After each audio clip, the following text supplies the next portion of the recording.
semuanya, ketemu lagi bersama Kak Vira. Nah, kali ini kita akan melanjutkan pembelajaran mengenai keluarga kembali. Tapi kali ini bukan tentang keluarga ataupun anggota keluarga lagi loh. Kali ini kita akan mempelajari tentang barang-barang yang ada di sekitar rumah. Kalian pasti udah gak asing gak sih sama sama barang-barang yang ada di rumah? Kalian tahu nggak apa aja barang-barang yang ada di rumah kalian? Kalau kalian tahu, yuk coba kalian tulis dan nanti kita cocokkan bersama dengan materi hari ini. Oke? Nah, mari kita mulai pembelajaran kali ini ya. Untuk barang yang pertama, tahu barang-barang yang suka ada di rumah atau yang sering kalian lihat itu adalah sapu. Kalian udah pasti tahu gak sih bentuk sapu itu seperti apa? Karena sapu ini udah pasti gak asing dong yang kalian lihat di rumah. Nah, bentuk sapu itu ada seperti ini.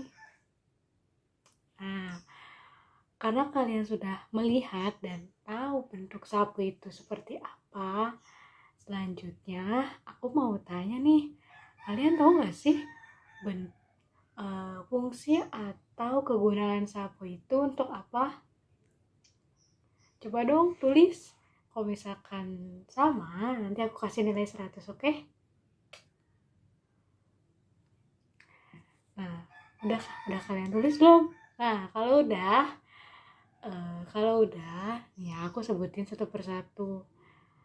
Fungsi sapu yang pertama itu yang pasti untuk membersihkan rumah kita dari debu-debu yang ada di sekitar rumah.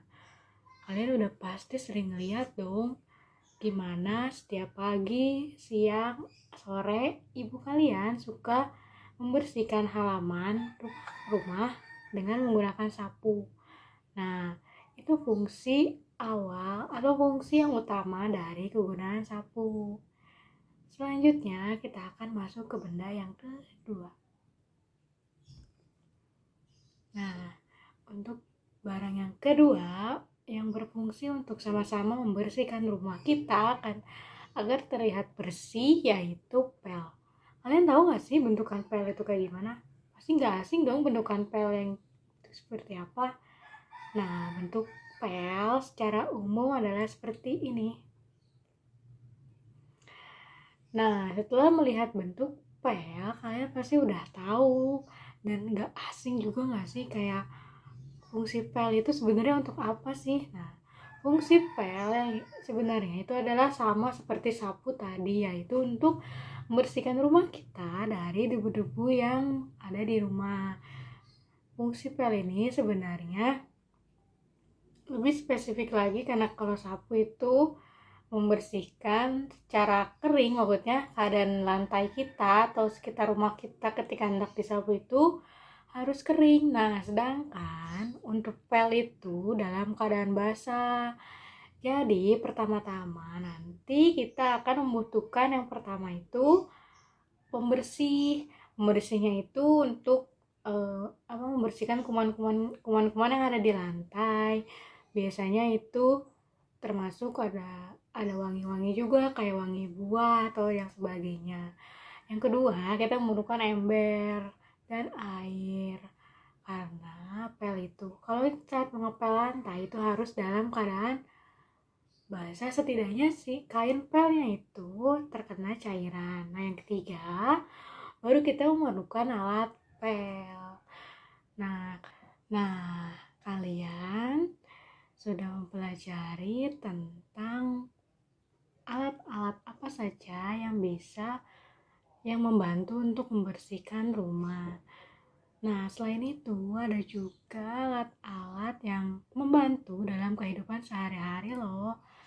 Yang pertama yaitu ada alat-alat yang ada di dapur.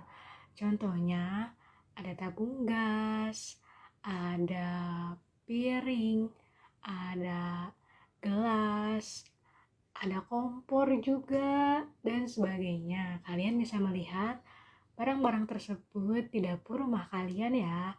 atau bertanya kepada orang tua kalian tentang masing-masing fungsi dari alat-alat yang ada di dapur. Nah, untuk alat-alat yang ada di kamar itu ada tempat tidur, ada bantal dan guling, ada boneka untuk kalian yang mempunyai boneka yang lucu-lucu di rumah, tepatnya di kamar kalian.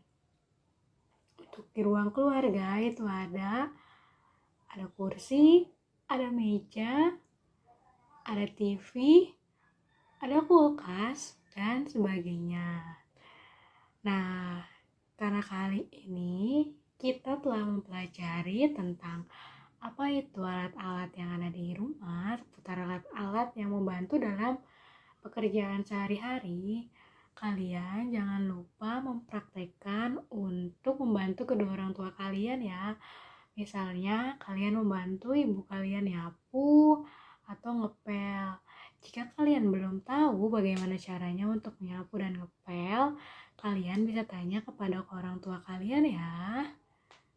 Dan jangan lupa untuk sehat selalu serta menjaga kesehatan di tengah pandemi COVID seperti ini ya. Karena bagaimanapun juga kesehatan dan menjaga lingkungan rumah itu sangat penting agar tidak terjadi penyakit.